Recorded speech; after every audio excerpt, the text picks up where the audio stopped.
Hey guys, it's Laura, your grateful recovering alcoholic and addict. Just went and got my claws cut off. God, they were long. I wanted to come on here for a minute and tell y'all how grateful my life is today. That I don't have to do, that I don't have to do drugs on the weekend anymore. It is a fucking miracle. Do you understand? I have been an addict all my life. Coming up on 2 years of sobriety. I've let a bunch of shit go. I'm doing step 4. And I let a shit ton of stuff go 2 weeks ago. Or not 2 weeks, a week ago. And I am feeling light as a feather. I don't have shit bogging me down like I used to. You know, and I'm starting to think of things that have happened in my childhood. This is when the sexual harassment came in. I really harbored, and I still have PTSD going places by myself. At one point, I was at a red light with a girlfriend that she actually lost her life to drugs and alcohol. Rest in peace, little Lisa. But we were at a red light and we had just got Madonna tickets. This was in the 80s. We were fired up, pumped up, singing in the car, whatever. Next thing you know, I look over and there's a guy ejaculating or jacking off or whatever. He hadn't ejaculated yet, but he did. He had the shit going down his hand. It was disgusting. Anyway, this was before cell phones. That's Sissy Lynn in the background. This is before cell phones. I got his license plate. We ran into a store, to a payphone, and I said, I'm going to call the police on you. And he was like, no, I'm married, please, no. He was in a convertible BMW. Well, I harbored resentments towards that motherfucker for a long time. You know, ever since that happened, you know, I try not to get eye-to-eye contact with people at red lights. Because I'm afraid they're going to whip out their package. You know, and it's not fair that I did that, because most men aren't like that. But then I had another time that this happened to me. I was laying out by a pool in California, and this man, this should be a learning lesson for everybody. It was a pool that you had to have a key to come in and out. My boyfriend and his my boyfriend and my brother, they went to go play tennis.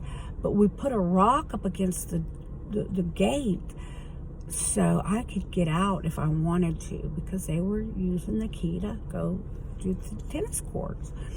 And this was in Dana Point, California. Anyway, I was laying out, and here comes a guy over trying to open up the gate. And I said, oh, the gate, that one's locked, but this one's opened. You hear me? So I was laying out. And I was laying kind of by the jacuzzi, and it was summertime. Next thing you know, this guy is sitting, his legs are in the jacuzzi. And I'm like, oh God, what is this weirdo, doing? My hair, God almighty. So I just kind of dozed off. I was like, oh, this weirdo. Next thing I know, I hear whistling. And I looked up, and this guy is on the side of the pool, cabana house, whatever the hell you call it, with his bathing suit on top of his head, and he is jacking off. I laid back down real quick. I was like, fuck. And then he whistled at me again. I'm like, oh my God, what do I do? I knew if I got up, he would leave. So I lay back down. And he whistled at me again. I'm like, fuck. So I had to get up, because I was going to go get my brother. My brother was going to kill him. of course, I got up and the guy burned off. I called the police. Was like, there was a guy at the pool. You know, remember, no cell phones. Was ejaculating. You know, and so I've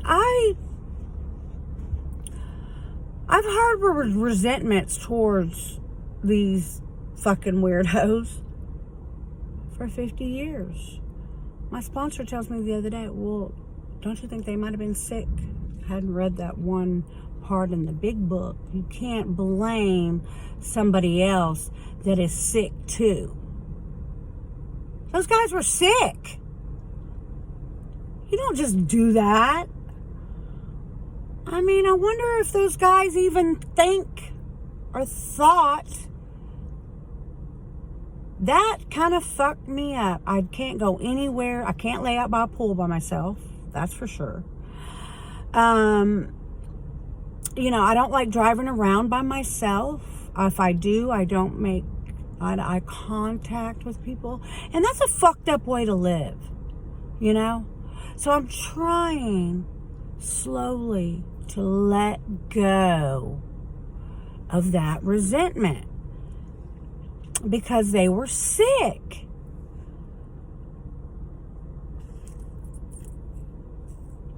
There again, you know, I'm thinking, well, what's wrong with me? Why are they doing this shit to me? You know, I've already been bullied all my life. You know, now here I am just at a red light. You know, and I got some fucking freak over here fucking with my aura. Then I'm laying out by a pool and I got another motherfucker fucking with my security.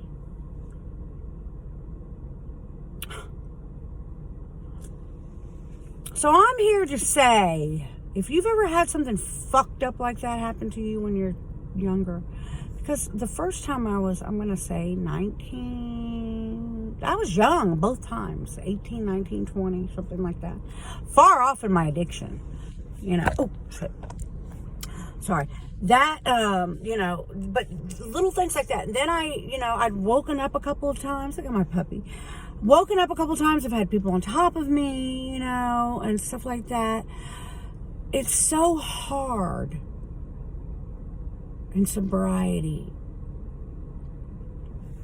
to let go of those resentments, because me harboring that shit till I was 50, well, actually 2 weeks ago, I mean, I'm not even gonna lie, you know, I'm trying to I have PTSD from this shit, not wanting to go places by myself, you know. It sucks. And you know, I'm not a pussy at all. It's just, I don't feel comfortable by myself sometimes because of what's happened. So if I could teach somebody at least one thing, I'm not a teacher, let people know that holding on to all that shit, giving them the glory, even giving that thought, just because they did it and that other guy did it, doesn't mean the next guy at the red light's gonna do it. So I can't live in fear anymore. And I'm stronger every day because I haven't clouded my mind with drugs and alcohol. It's a beautiful thing. It is a beautiful thing that I'm doing with my life. Finally. At 54, can't even say it. I can't even believe I'm 54. 54 years old, I'm finally starting to figure out what fucking life is all about. No fear, no judgment, stay clean, stay sober, stay away from people, places, and things. You know, if you're not with somebody that uplifts you every fucking day, morning, noon, and night, you're probably not with the right person. I kissed a lot of frogs to get to my prince. I kissed a lot of frogs to get to my prince. Is he perfect? He's perfect for me. He's sober. Well, he drinks sometimes. But as far as drugs, no. We're sober. We're sober. And it's a beautiful thing. I want everybody to have a great weekend. I want you to let go of your fear. Do something, something that, will get you out of your comfort zone. I did that not too long ago. My granddaughter was with me in Austin, and we actually went swimming together. And, it had the pool, and then the windows are outside looking down at the pool. Oh, stop, Sissy. And, normally I wouldn't go out there by myself because I could thinking that there's somebody up there in the window doing whatever they're doing. So I did something out of the norm. We had a blast. And after a minute, as long as you tell your stinking thinking, don't think about those people, those windows up there. Just swim, have fun. You can't anticipate bad shit. And that's what I did for a long time. Everything was, where are you going? What are you doing? Why are you doing that? You don't question shit anymore because you're not high. Right? My fiance comes home from work. I'm going to go fishing. Please, he loves to fish. He's not going to a strip club or anything. Although we could go together one time. I am a freak. No, I'm just kidding. But yeah, we've been before and we were high on cocaine and it was horrible. I did not like it. Well, now maybe we'll go sober, but that's something. It's just a joke. Anyway, I want everybody to have a beautiful day. I love you guys. Thanks for the support. Stay clean, stay sober. Bye.